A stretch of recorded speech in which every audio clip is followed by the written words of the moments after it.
Second session है और इसमें हमने इनकम फ्रॉम सैलरी के न्यूमेरिकल्स करने हैं।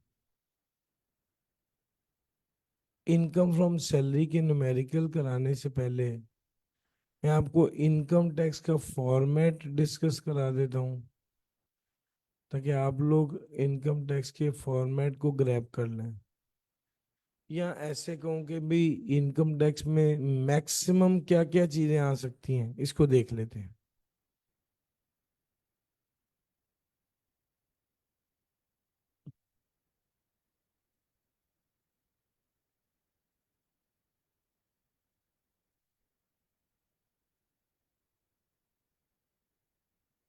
इनकम टैक्स में मैक्सिमम न्यूमेरिकल में क्या क्या चीजें आ सकती हैं सर जी? ABC, यहां पर लिखना होता है हमने कंप्यूटेशन ऑफ। अच्छा, कंप्यूटेशन ऑफ के बाद नॉर्मली हम करते ये हैं कि जो रिक्वायरमेंट होती है ना, वो वाले वर्ड्स लिखते हैं। रिक्वायरमेंट में उसने टोटल इनकम लिखा हुआ है, टैक्सेबल इनकम लिखा हुआ है, टैक्स लायबिलिटी लिखा हुआ है, टैक्स पेबल या रिफंडेबल लिखा हुआ है। जो लफ्ज उसने लिखा हो, प्रेफरेंस ये होती है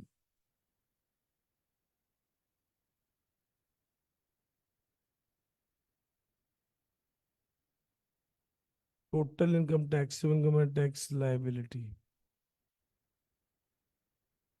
वो लिख दीजिए जो उसने रिक्वायरमेंट में पूछा हो। और फिर उसके बाद टैक्स ईयर लिख दीजिए। फिर उसके बाद टैक्स ईयर लिख दीजिए।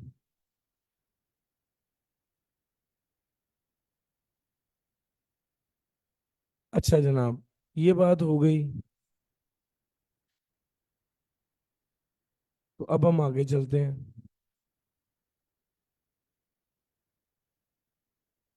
और बात करते हैं हेड्स ऑफ इनकम में। सैलरी है, प्रॉपर्टी है, बिजनेस है, कैपिटल गेन है, अदर सोर्स है।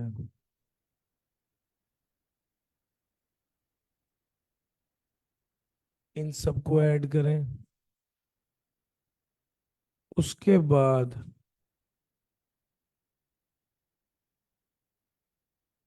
FTR इनकम है।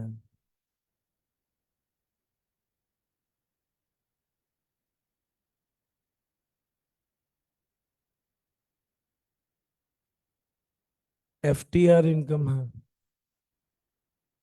Salary, property, business, capital gain, other source, इस सबको करें, फिर FTR को करें।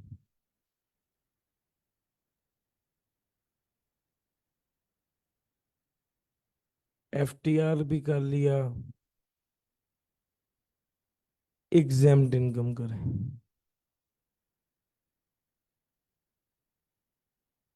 इस सारी इनकम को टोटल करेंगे तो आएगी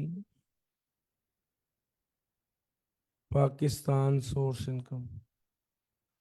मैं मैक्सिमम चीजें जो न्यूमेरिकल में आ सकती हैं उनको डिस्कस कर रहा हूँ। Pakistan source income. फिर उसके बाद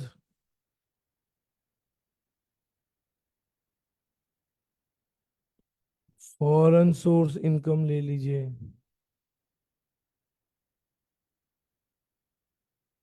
और फिर यहां पर आ जाएगा total income.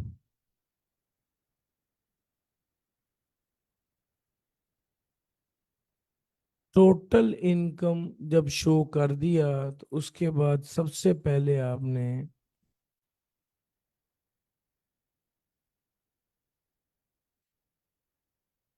FTR income, separate block of income, exempt income, इन तीनों को क्या करना है? लेस करना। FTR income, separate block item और एग्जाम्ड इनकम, इन तीनों को लेस करना है। टोटल इनकम में से इन तीनों को लेस कर दिया तो आ गया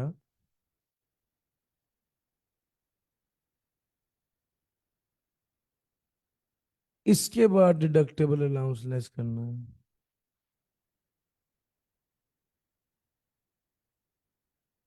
डिडक्टेबल अलाउंस कौन कौन सा है? वर्कर वेलफेयर फंड, ज़कात है, वर्कर वेलफेयर फंड है, वर्कर प्रॉफिट पार्टिसिपेशन फंड है, और एजुकेशनल एक्सपेंस।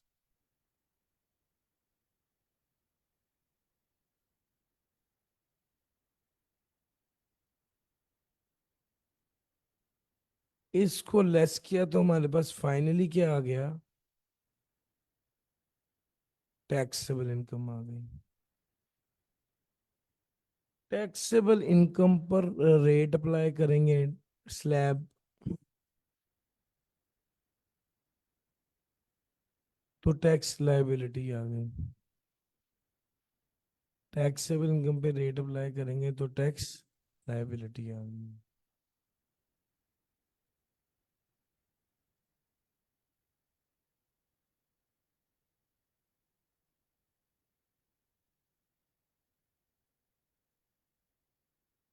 जी, टैक्स लायबिलिटी के बाद आ जाता है टैक्स क्रेडिट। सबसे पहले कौन सा टैक्स क्रेडिट लेस करेंगे? नहीं भाईजान, उससे भी पहले होता है फुल टाइम टीचर या सगीर वाला जो सवाल है उसमें फुल टाइम टीचर और रिसर्चर वाला क्रेडिट था, पहले वो लेस करना होता है।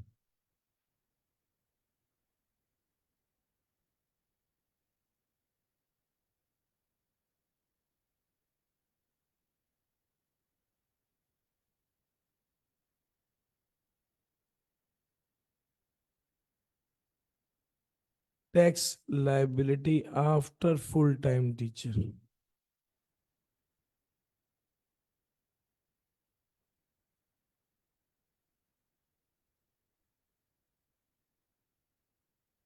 अच्छा जी,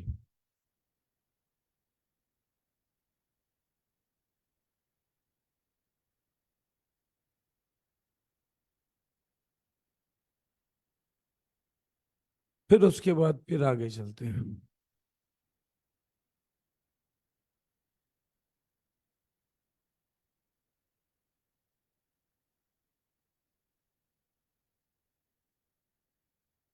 फॉरेन टैक्स क्रेडिट।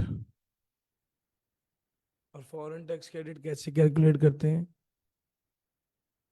एक्चुअल ए ओवर बी इंटू सी। इन दोनों में से कौन सा लिया जाता है? लो, ये ए क्या होगा? ये वाला जो ए है ना, ये यहां पर अप्लाई होता है।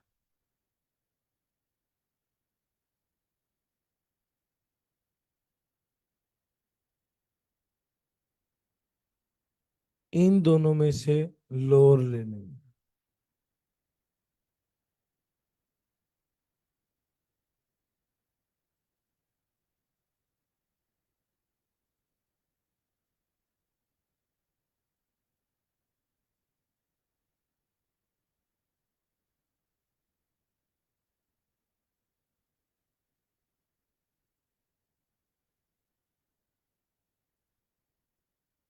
Full time foreign tax credit भी लेस हो गया। उसके बाद आ गया tax liability after foreign tax credit. ये जो tax liability after foreign tax credit है, इसके बाद टैक्स क्रेडिट आना है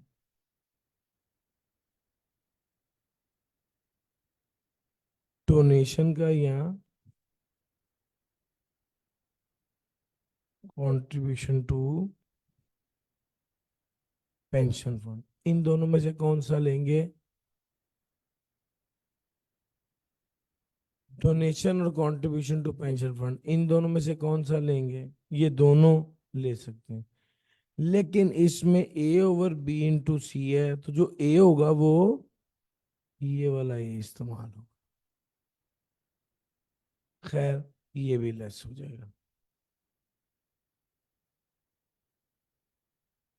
जब ये क्रेडिट्स निकल जाएं तो फिर उसके बाद आ जाएगा tax on F T R. इसको प्लस करेंगे। Tax on separate block item, इसको प्लस करेंगे। और फिर उसके बाद आ जाएगा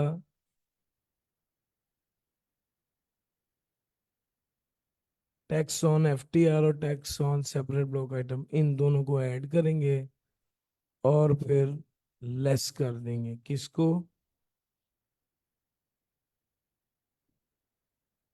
tax on import, tax deducted on salary, tax deducted on F T are,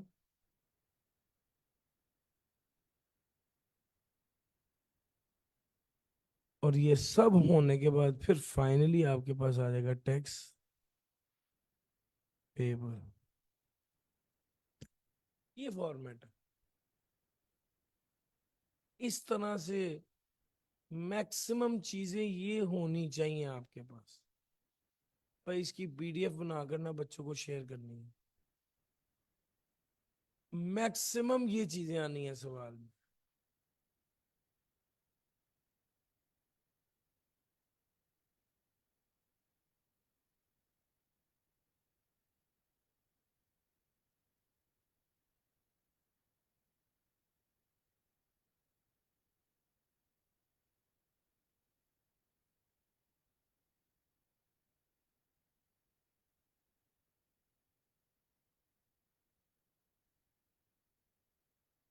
ji.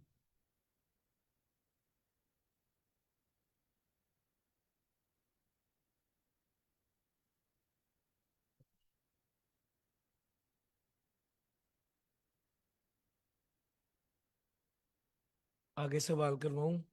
Note कर लिया?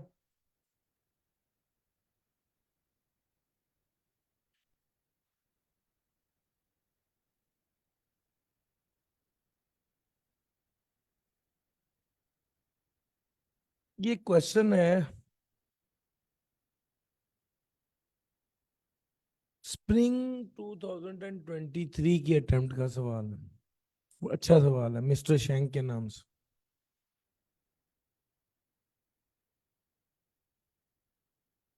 इसको करते हैं।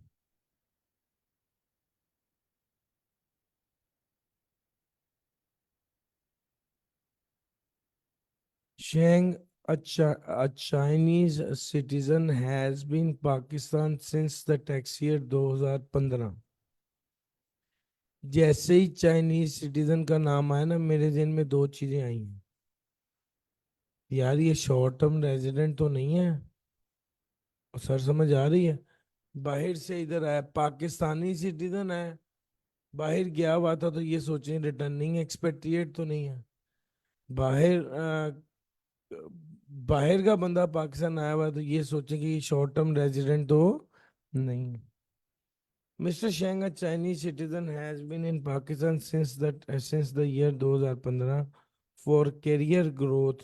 He left his employment with Hope Limited, an unlisted FMCG, on 31 September 2022 and joined a leading chain of hotels, namely Desire Hotel, on 1 October 2022.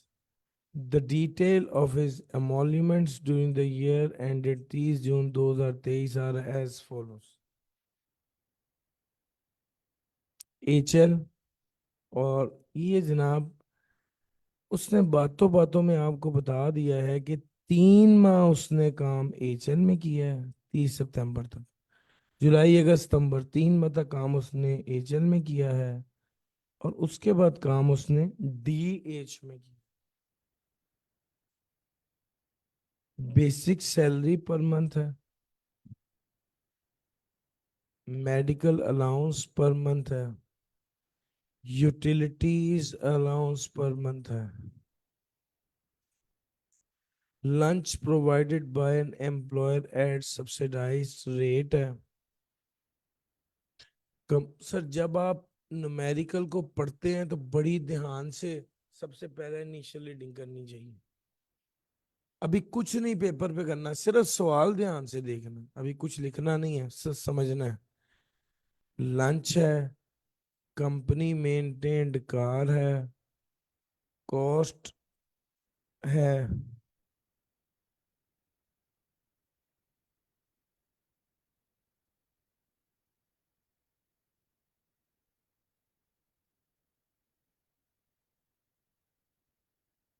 अच्छा जी।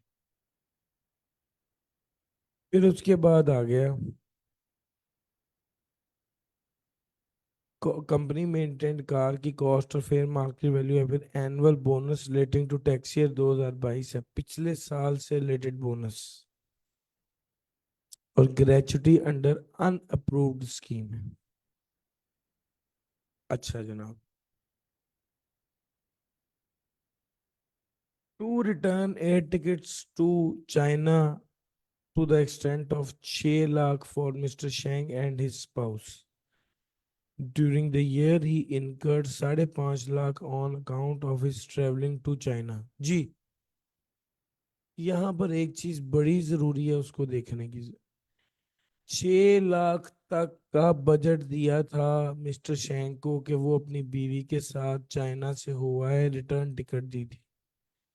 Mister शेंग ने 5.5 लाख की ये टिकट खरीदी। अब यहाँ पर बहुत से बच्चों ने गलती ये की, वो ये समझे कि 6 लाख का फायदा एम्प्लॉयर ने दिया। नहीं, एम्प्लॉयर ने 6 लाख की लिमिट दी थी, फायदा 5.5 लाख का था। 7.5 lakh receive from signing a bond with DL according to which Mister Sheng can not leave the organisation before 30 June 2024। ₹4 lakh receive from DH as commission for securing a large contract. Payment of the outstanding loan of rupees 3.8 million by DH as per the terms of employment contract. Shang has obtained the interest-free loan from HL for the construction of houses. 1 July 2019 को the house was given on rent under a 5-year rental agreement at an annual rental of 8 lakh. भाईजान outstanding loan था जिसको DH ने पे किया है। Loan पे करना, लोन सेटल करना, जो फायदा होगा वो इनकम में शामिल होकर टैक्स होगा। इस लोन से उसने घर कंस्ट्रक्ट कराया था और वो घर आगे किराए पर दिया हुआ है। तो भाई यहाँ पर जो पहली बात देखी वो ये कि भाई इनकम फ्रॉम प्रॉपर्टी भी है। आपने इनिशियल रीडिंग में करना क्या है, हेड्स आइडेंटिफाई करने। एनटीआर है, एफटीआर है, सेपरेट ब्लॉक आइटम है, एग्जाम्प्ट है, डिडक्टेबल अलाउंस है, टैक्स क्रेडिट है, ये चीजें इनिशियल रीडिंग में आइडेंटिफाई कर लें। During the year he received Chinese yen कितना, 31,500 का, जो कितना बनता है नेट ऑफ 30% टैक्स, जो 12,60,000 रुपये बनता है। ये फॉरेन सोर्स इनकम हो गई, और इस पर टैक्स भी कटा हुआ है तो फॉरेन टैक्स क्रेडिट भी मिलेगा। अब मैं सवाल पढ़ता जा रहा हूँ, खिड़कियां खुलती जा रही दिमाग की कि भाई इसके अंदर क्या क्या होना है। During the year he received cash dividend of 97750, 97750 cash dividend है जिस पर 15% टैक्स कटा है, और बोनस डिविडेंड कितना है,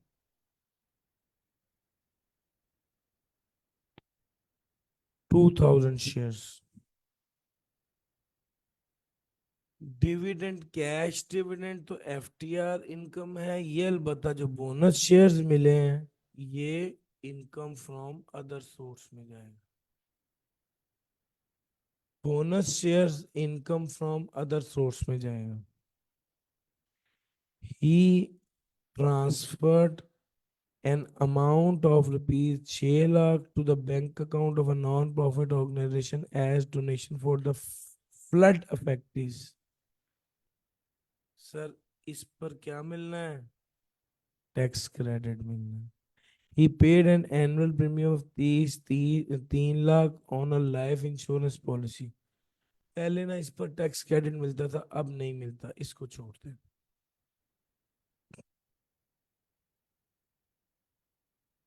Under the provision of income tax ordinance and the rules made under compute total income tax payable. मैंने सिर्फ एक बार रिलैक्स होके सवाल पढ़ा है. सवाल पढ़ के उसको हिसाब लगाया कि उसने कहाँ कहाँ से टेस्ट किया हुआ है. अभी तक मैंने लिखना शुरू नहीं किया. अंडरस्टैंडिंग और प्लानिंग बड़ी इंपॉर्टेंट है. जब मैंने इसको सारे को अच्छे से देख लिया, अब अगला स्टेप है कि मैं इसको हल करूंगा. मिस्टर, अब मैं दूसरी बार, एक बार इनिशियल रीडिंग कर ली है, अब दूसरी बार इसको पढ़ना है, लेकिन पहले एक बार लिख लीजिए. मिस्टर शेंग, कंप्यूटेशन ऑफ, ये देखो ये वाली लाइनें लिखो. Total income, taxable income and tax payable या रिफंड.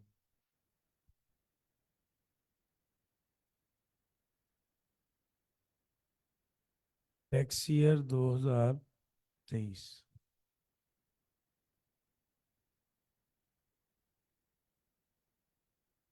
Tax year 2023. यहां पर लिखेंगे इनकम फ्रॉम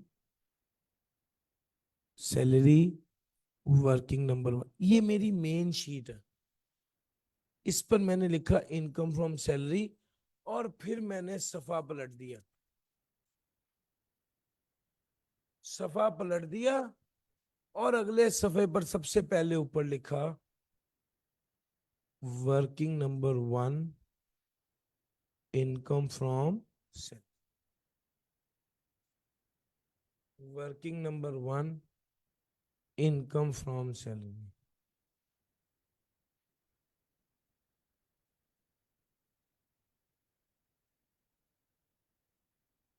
ले सर.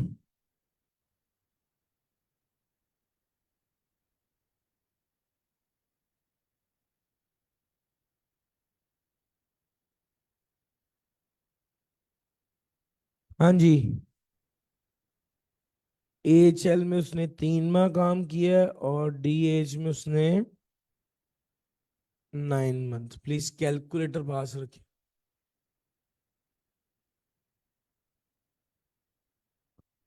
बेसिक सैलरी आ गया, उसके बाद आ गया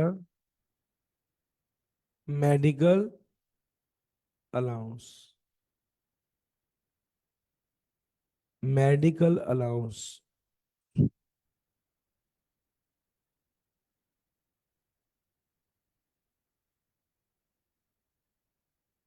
जी, कितना है?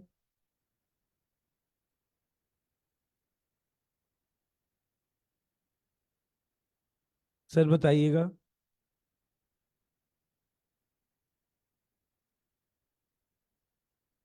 एग्जाम्ड कितना होता है?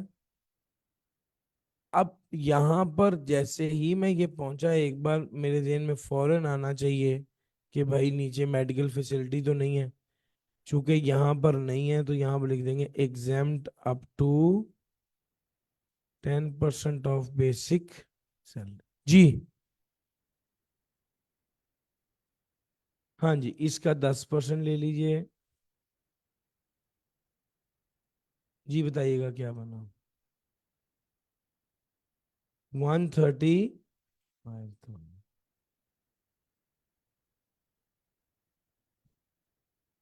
मेडिकल अलाउंस आ गया एग्जाम्प्ट अप टू. अच्छा जी, उसके बाद आ गया यूटिलिटीज.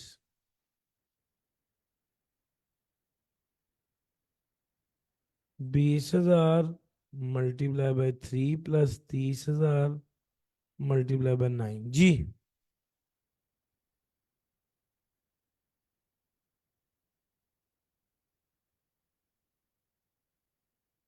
ठीक हो गया सर जी। मैं आप लोगों के साथ ये सवाल कर रहा हूं, आप लोग नोट करने की बजाय सिर्फ ये आप लिखवा रहे हैं मुझे, मैं लिख रहा हूं। आप मुझे साथ साथ बताते रहिए, हम अच्छे से सवाल कर लेते। इसकी पीडीएफ आपके साथ शेयर कर देनी है मैंने। लंच। हाँ जी। 10,000 है और यहाँ पर 25,000 है।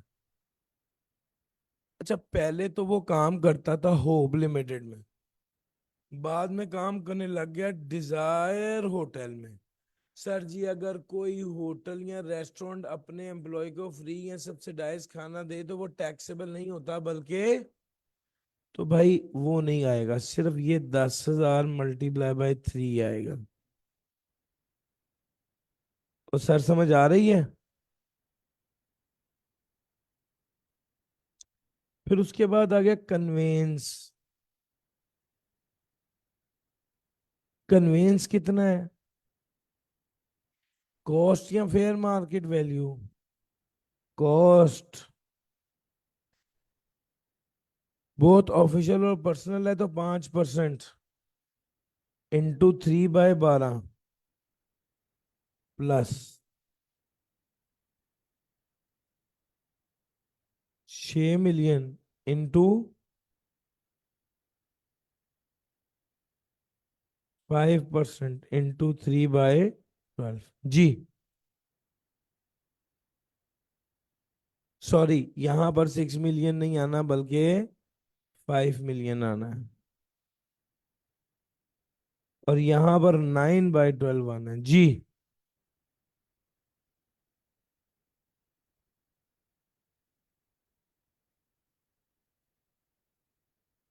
भाई 3 मिलियन का 5% 3/12 और 5 मिलियन का 5% 9/12 जी।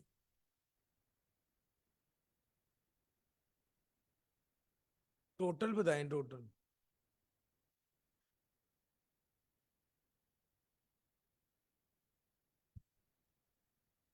उसके बाद आ गया बोनस। अच्छा, बोनस जिस साल से भी रिलेटेड हो, मिला कब है? इस साल मिला है, तो बस ठीक है। ग्रेचुटी।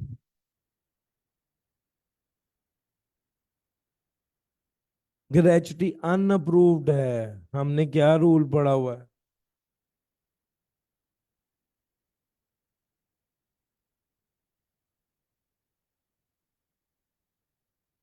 एग्जाम्ड अप टू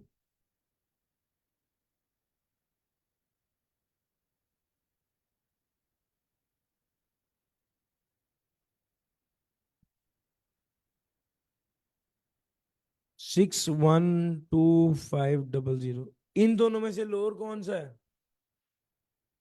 75,000 तक एग्जाम्ड है। तो टैक्सेबल कितना है? 1150,000।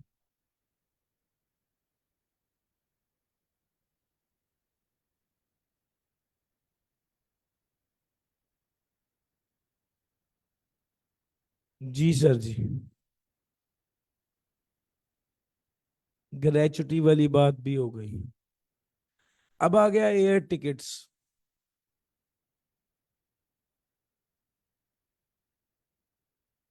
5,50,000। फिर उसके बाद आ गया बॉन्ड साइनिंग।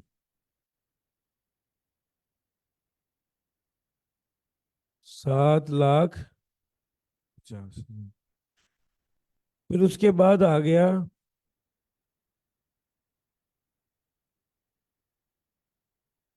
कमीशन।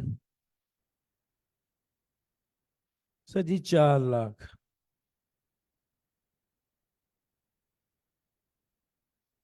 फिर उसके बाद आ गया payment of the outstanding loan, कितना है? 3.8 million. Payment of the outstanding loan है 3.8 million by DH as per the terms of employment. Sir ji DH ने 3.8 मिलियन की पेमेंट कर दी है। ये सेटलमेंट हो गई है, लोन सेटलमेंट।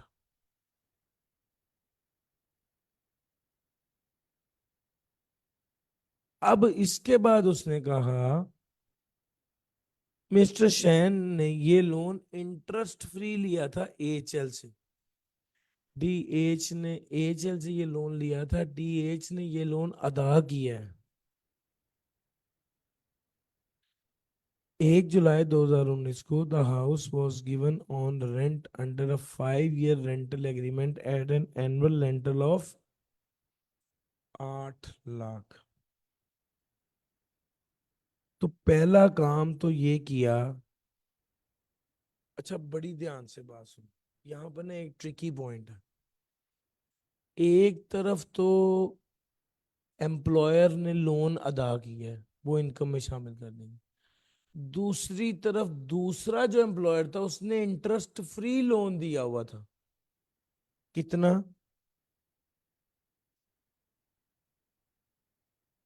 3.8 मिलियन का। इसका 10% लेकर 3/12 करूं?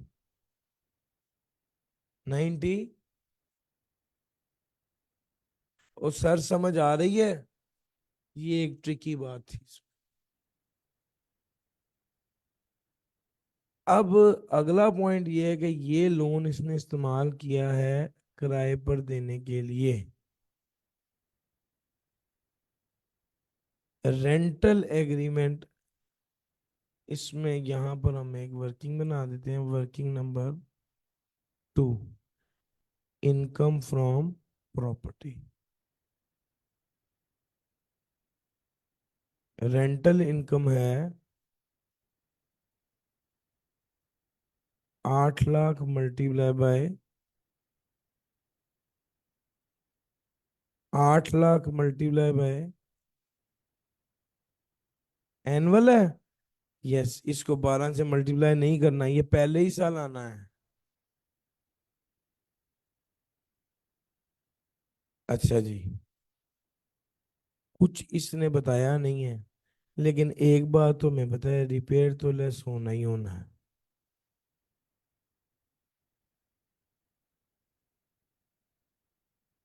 पीछे कितना रह गया?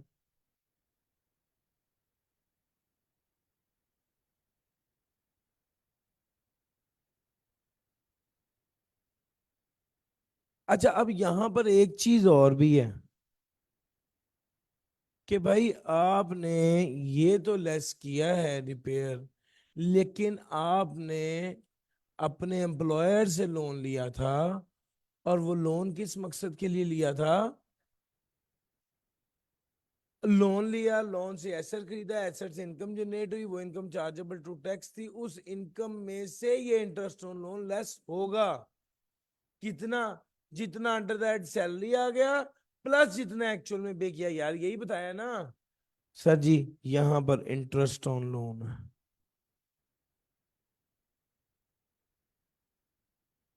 95,000। जितना अंडर द हेड सैलरी आया या जितना एक्चुअल में पे कर दिया। सर जी अब बताइएगा कितना बन गया?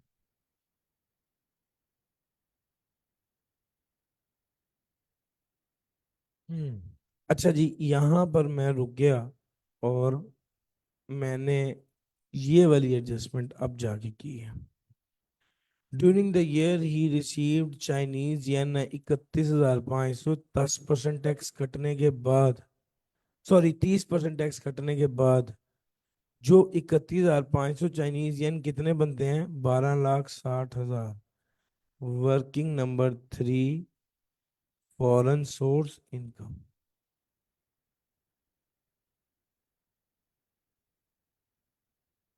चाइनीज येन, चाइनीज इनकम आई है कितनी? 12,60,000। Tax deducted. ग्रॉस इनकम कितनी होगी? 12,60,000 डिवाइड बाय 0.7 जी। तो भाई टैक्स कितना डिडक्ट हुआ? अब फॉरेन सोर्स इनकम है और फॉरेन टैक्स भी डिडक्ट हुआ है, इसका एक ही मतलब है, फॉरेन टैक्स क्रेडिट मिलेगा।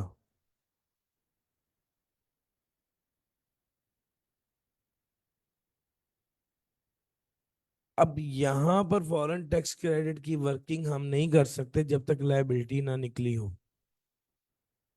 तो हमने बस ये वाली एडजस्टमेंट की और लिख दिया कि फॉरेन टैक्स क्रेडिट अभी निकलना है।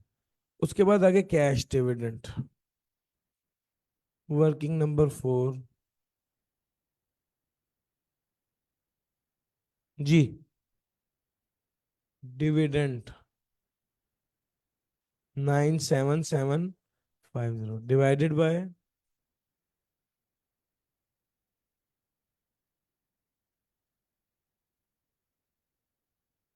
जी 11,500 ये डिविडेंड इनकम है।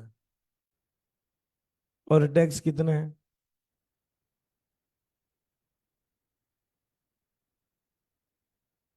17,250। ये वर्किंग नंबर 4। 2,000 बोनस शेयर थे, जिस दिन बोनस शेयर दिया उस दिन उसकी वैल्यू कितनी थी? On the date of entitlement of bonus share and on 30 June जी, जब दिया तब 25 रुपए थे। Income from other source 25 multiply by 2,000।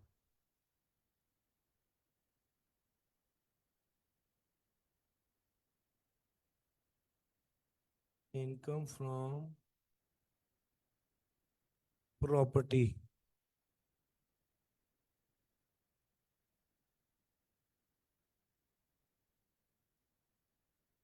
अच्छा जी,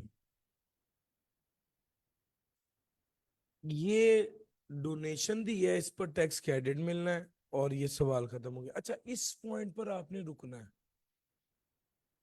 आपने एक बार इनिशियल रीडिंग की, सारे सवाल को स्कैन किया, इसमें कौन कौन सी एडजस्टमेंट है, उसके बाद सवाल हल करना शुरू किया। तो भाई इस पॉइंट पर जब सारी एडजस्टमेंट कंप्लीट होगी आपने रुक जाना और रुक कर अपनी टोटल इनकम, टैक्सेबल इनकम और टैक्स लाइबिलिटी तक चीजों को कंप्लीट कर लेना। लें सर, सबसे पहले इधर से आ जाए, करें सर जरा total. Income from salary total कीजिएगा 5.1 मिलियन 135,000, 3,30,000, 30,000, 225,000, 350,000, 11,50,000, 5,50,000, 7,50,000, 4 लाख, 3.8 मिलियन और 95,000 जी।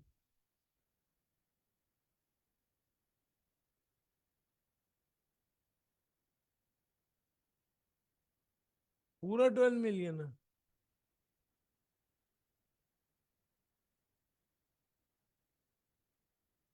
12915000। ये जनाब जैसे ये फिगर फाइनल हुई मैंने यहाँ पर लिख दी। इनकम फ्रॉम प्रॉपर्टी प्लेस कर दी हुई। ये जनाब पाकिस्तान सोर्स इनकम टोटल कर लीजिए सर, पाकिस्तान सोर्स इनकम कितनी?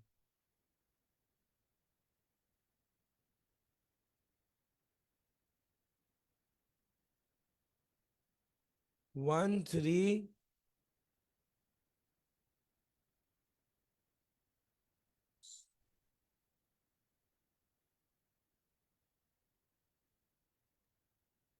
जी।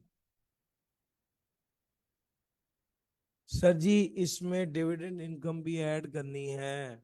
यस जी, डिविडेंड इनकम कितनी है?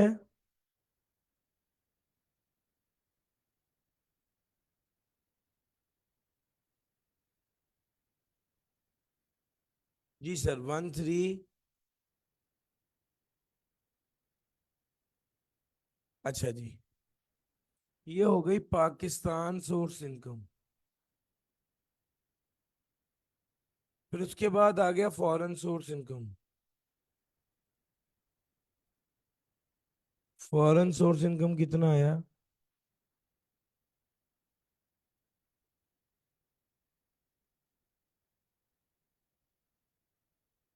टोटल कीजिए।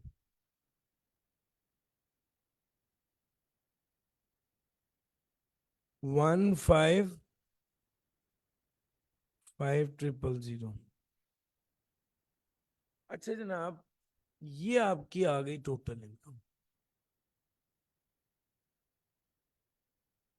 अब जैसे ही मैं टोटल इनकम पे पहुंचा तो मेरे दिन में सबसे पहले आना चाहिए एग्जाम्प्ट इनकम, तो कोई नहीं है, वो लेस करेंगे। यहाँ पर कोई नहीं है। एफटीआर है।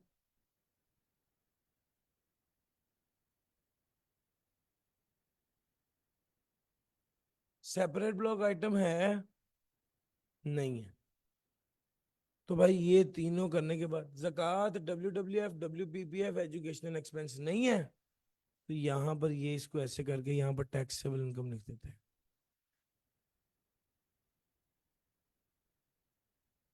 15।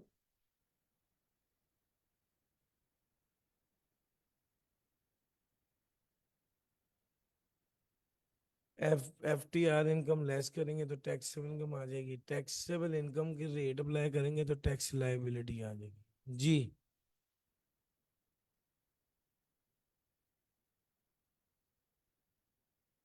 435350। ये टैक्स लाइबिलिटी है। ये टैक्स लाइबिलिटी है। टैक्सेबल इनकम है, फिर टैक्स लाइबिलिटी है, फिर टैक्सेबल इनकम के बाद टैक्स लाइबिलिटी निकाली। अब आ जाए टैक्स क्रेडिट की तरफ। सबसे पहले देखें फुल टाइम टीचर है? नहीं। उसके बाद क्या देखना है? फॉरेन है।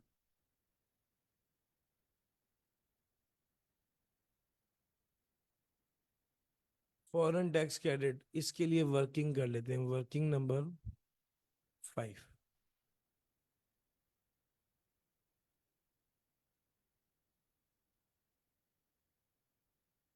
वर्किंग नंबर 5, ये फॉरेन टैक्स क्रेडिट है, ये बनेगा A/B × C। सबसे पहले एक्चुअल कितना है पहले वो देख लें। 5,40,000। फिर A/B × C देख लें। Now what is A? 435350। Over B क्या है? 15310। A/B × C क्या है? फॉरेन सोर्स इनकम का वो हिस्सा जो टैक्सेबल इनकम में शामिल है जी।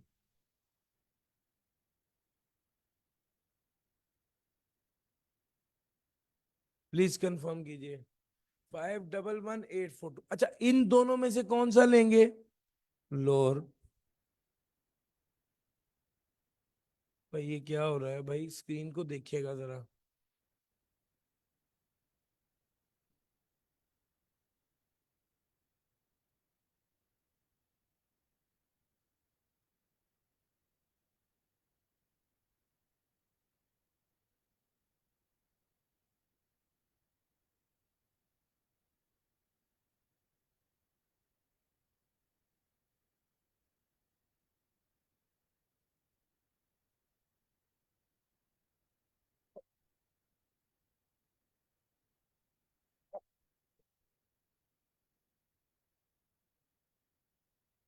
सुनो कराऊं सर? अच्छा, फॉरेन टैक्स क्रेडिट की वैल्यू निकाल ली थी मैंने, 511842। यार ये क्यों हो रहा है ऐसे भाई?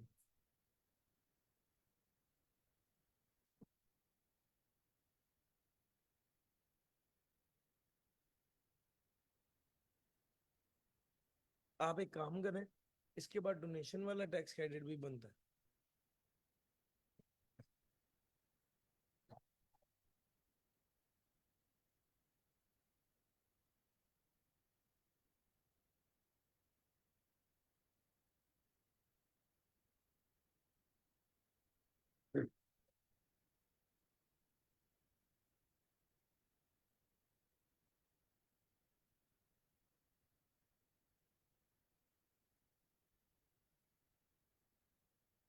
चलो जी, फॉरेन टैक्स क्रेडिट 511842, ये लेस कर देंगे। अब पीछे कितना रह गया? 3841,658। इस पर टैक्स क्रेडिट ऑन डोनेशन। जी,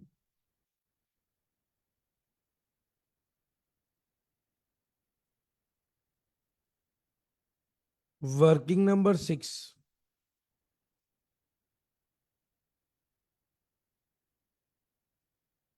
वर्किंग नंबर 6।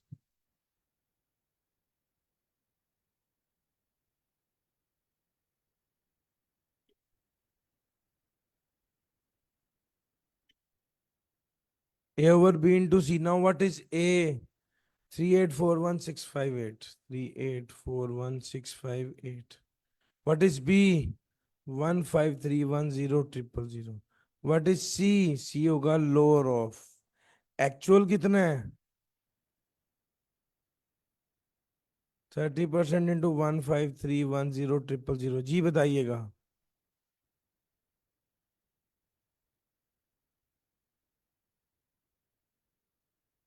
इन दोनों में से कौन सा लेंगे?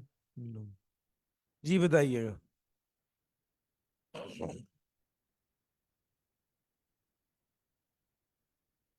150,555 ले सर, ये टैक्स क्रेडिट ऑन डोनेशन था, ये भी लेस कर दिया। अच्छा,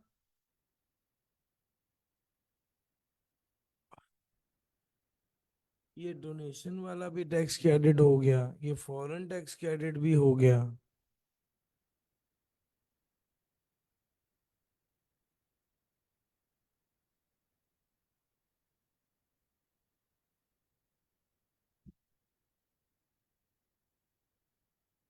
टैक्स ऑन FTR 1,15,000 का 15%। जी,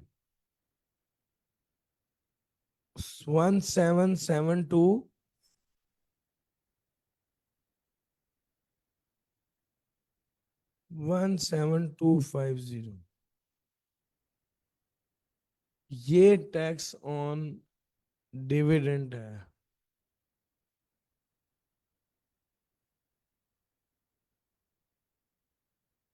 अच्छा जी, और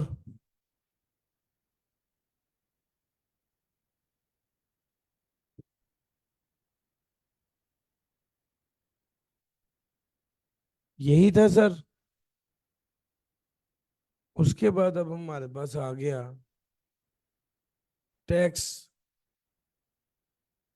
डिडक्टेड ऑन FTR। जी प्लीज बताइएगा। 1,7,250। इतना डिडक्ट किया था? जी मुझे टैक्स पेबल बता दीजिए। 36911। सर जी देखिए, इस तरह से ये सवाल करना था। मैंने आपको बड़ी तसल्ली से ये सवाल कराया है। किसी तौर पे भी ये रिवीजन नहीं मानी जाती। जिस तरह मैंने सवाल कराया है, इसको रिवीजन नहीं माना जाता। रिवीजन तो ये होता है बस तेजी से, यार ये भी कर लेना, ये भी कर लेना, ये भी कर लेना। मेरा मकसद ये है कि आपको बात को समझा दिया जाए ताकि आपको अटेम्प्ट करना आ जाए। कंक्लूजन ये है कि सबसे पहले न्यूमेरिकल एक बार पढ़ के आइडेंटिफाई करना है हेड्स ऑफ इनकम कौन से हैं, FTR कौन सी है, सेपरेट ब्लॉक आइटम कौन सी है, डिडक्टेबल अलाउंसेस कौन से हैं, और टैक्स क्रेडिट कौन सा है। इनिशियल रीडिंग में ये होना चाहिए। जब ये सब आप कर लें, उसके बाद सेकंड पर आ जाए। जो सेकंड लेवल आएगा उसमें आपने साथ साथ पढ़ना है और साथ साथ वर्किंग करते जाना है। और उसको आपने कब जाके रोकना है? जब सारी एडजस्टमेंट्स कंप्लीट हो जाएंगी। ये दूसरा स्टेप। तीसरे स्टेप में आपने टोटल इनकम पे जाके रुकना है। सारी इनकम वर्किंग की फॉर्म में आ जाए, टोटल इनकम आ जाए, उसमें से exempt FTR separate block item less करें, टैक्सेबल आ जाए, टैक्स का रेट अप्लाई करें, टैक्स लायबिलिटी आ जाए। फिर फिर आपने जाना है और फिर आपने टैक्स क्रेडिट्स देखने हैं और टैक्स क्रेडिट्स की वर्किंग करनी, फिर जाके फाइनली आपका टैक्स पेएबल निकलना है। अब इसमें कोई प्रॉब्लम है तो मुझे बताइए।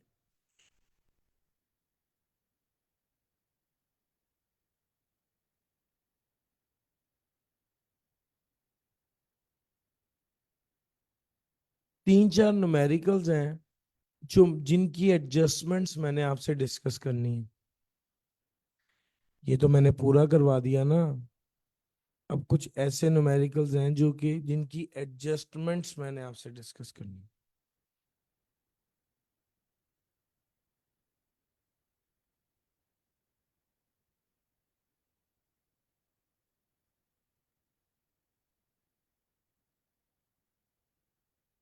ये निकालिएगा जरा सवाल।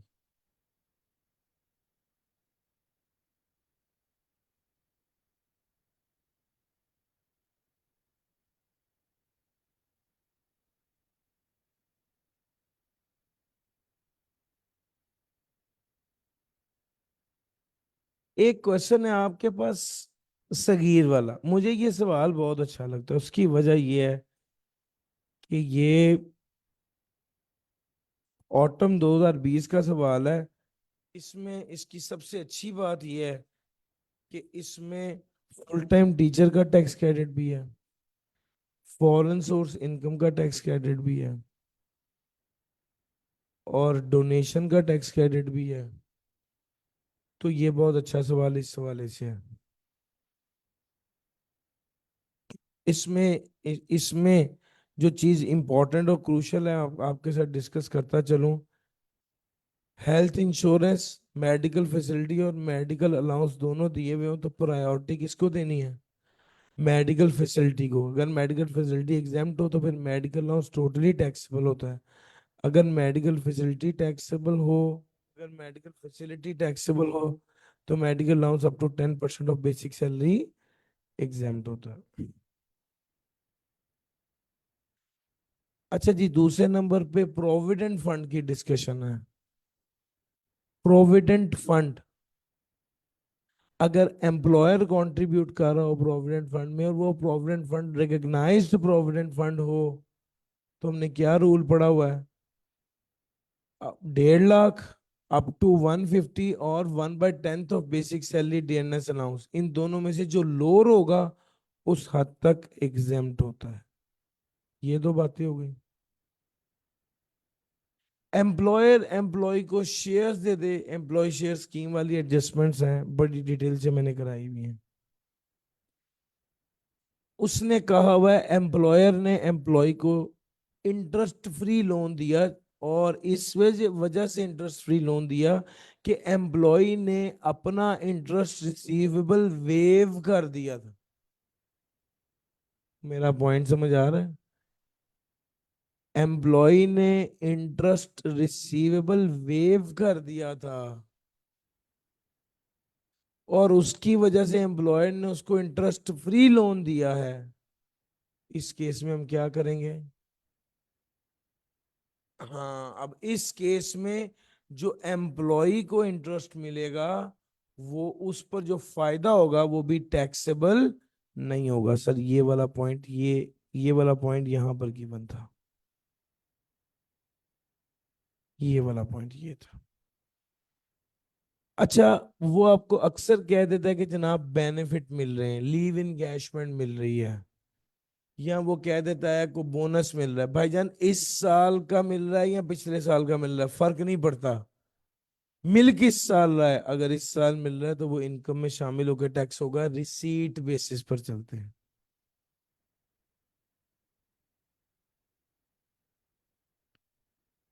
फिर एक दो जगहों पर उसने ना शॉप बेची है या प्रॉपर्टी बेची है, प्रॉपर्टी को बेचने पर लॉस आया है तो वो प्रॉपर्टी को बेचने पर गेन के साथ एडजस्ट नहीं होगा।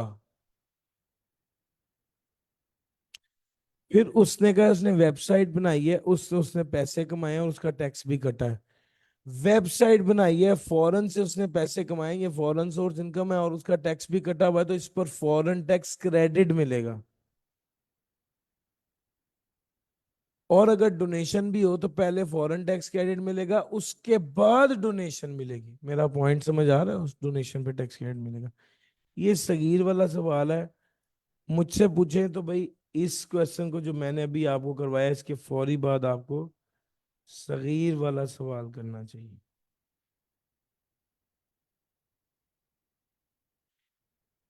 ये हमारे पास जो सबसे लास्ट क्वेश्चन आया ना ऑटम 23 में, वो सलमान वाला सवाल था। आप ये भी पूछ सकते हैं कि सर आपने ये वाला सवाल क्यों नहीं कराया, ये बिल्कुल ही आसान था। तो मैं चाहता था कि आपको मुश्किल सवाल कराऊं। आप अगर अच्छे सवालों की प्रैक्टिस करना चाहते हैं तो ये जो दो सवाल हैं ये बहुत अच्छे हैं। एक सगीर वाला सवाल है, एक मिस्टर शेंग वाला सवाल है। एक और सवाल है मोहम्मद तकी के नाम से, तकी अहमद, तकी अहमद। ये तीन सवाल हैं, इसको मार्क कर लीजिए। कुछ होते हैं ना कि सर आपने 10 सवाल करने की बजाय ये 3 सवाल कर लें तो मोर देन इनफ। तकी अहमद, सगीर और मिस्टर शेंग। ये सलमान जो है वो हेड शेफ है टेस्टी कैफे में, और उसने बेसिक सैलरी बताई है, हाउस रेंट अलाउंस बताया है, एनुअल बोनस बताया है, फ्री मील है, ड्यूटी के वक्त आ रहे हैं, ये तो टैक्सेबल नहीं होगा, एग्जाम्प्ट होगा, कैफे है। फिर स्टाफ को डिस्काउंट मिलता है, उसने 40,000 का डिस्काउंट अवेल किया है भाईजान, ये जो डिस्काउंट अवेल हुआ है ये इनकम में शामिल होगा।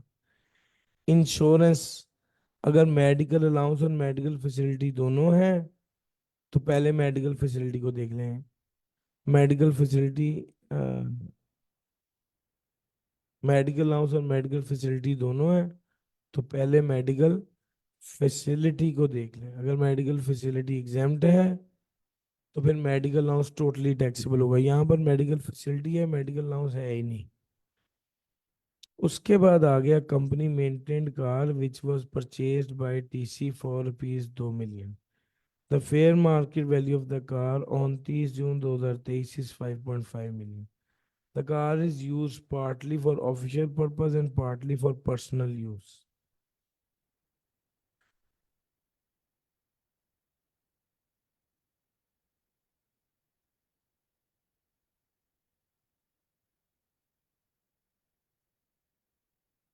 अच्छा जनाब, company maintained car was purchased by, sir company की गाड़ी है, उसने इसको दी हुई है, अपने एम्प्लॉय को दी हुई है। कन्वेंस अलाउंस है, बहुत ऑफिशियल और पर्सनल यूज दोनों है। यस, 5% ले लेंगे। फेयर मार्केट वैल्यू लेंगे या जितने की खरीदी है उतने की लेंगे? सर जितने की खरीदी है उतने की लेंगे। Fair market value at the start of lease term सिर्फ तब लेते हैं जब गाड़ी किस्तों पर हो। अगर गाड़ी कंपनी की खुद की है तो परचेज प्राइस का 5 या 10%। फिर एम्प्लॉय शेयर स्कीम है, ट्रेनिंग जो करके आया है उसके हवाले से तो जो खर्चा होता है वो माइनस करने की इजाजत नहीं होती।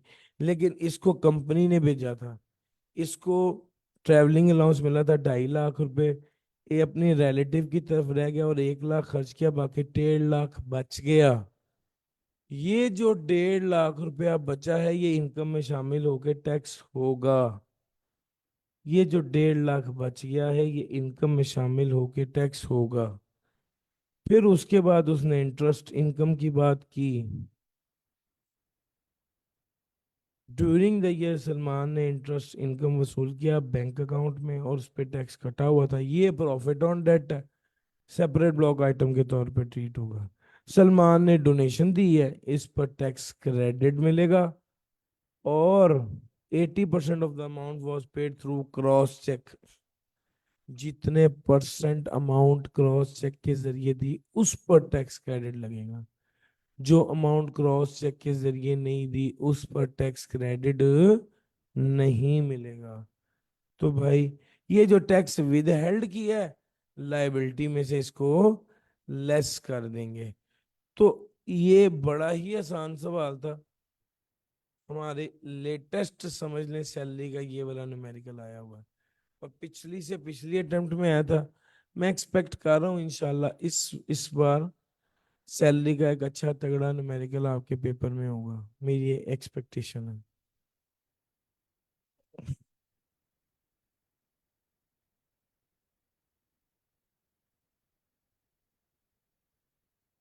जी।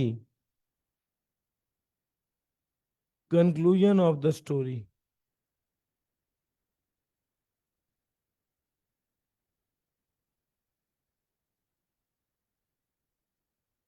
3 न्यूमेरिकल्स।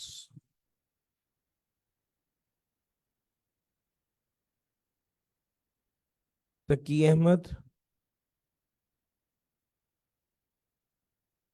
सगीर, और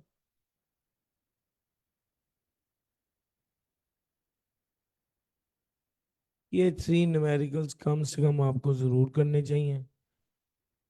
और कोई सवाल पूछना चाहते तो पूछ लीजिए।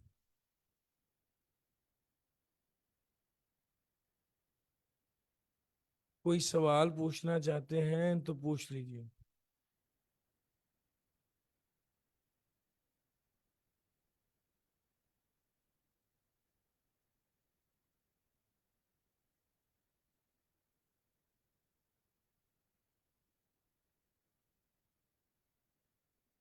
कह देंगे ऑफ कर दें। कोई सवाल है सर आपका?